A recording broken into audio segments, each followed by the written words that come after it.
আগে থেকেই নবীন প্রবীণ দ্বন্দ্ব তৈরি হয়েছিল তৃণমূলে। তবে লোকসভা ভোটের বছর শুরুর দিন থেকেই ধিকি ধিকি সেই আগুন বহ্নিশিখা হয়ে দেখা যায়। দলের প্রতিষ্ঠা দিবসে মন্তব্যের লড়াই করে দেন প্রবীণ ও নবীনেরা। সেই মতপার্থক্য এখনও পুরোপুরি মেটেনি। সেই বিতর্কের ছাপ লোকসভা নির্বাচনে দলের প্রার্থী বাছাইয়ের ক্ষেত্রে পড়তে পারে বলে মনে করছেন তৃণমূল নেতাদের একাংশ। ঘটনাচক্রে রাজ্যের প্রধান বিরোধী দল বিজেপিতেও আদি নব্য বিবাদ অনেক পুরনো।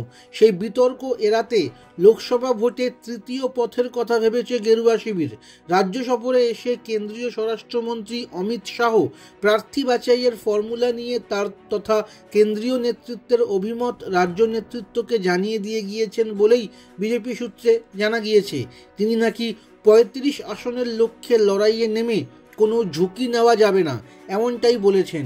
যে আসনে যে নেতার জেতার সম্ভাবনা সবচেয়ে বেশি সেই আসনে তাকেই প্রার্থী করা হবে বলেও জানিয়েছেন তিনি।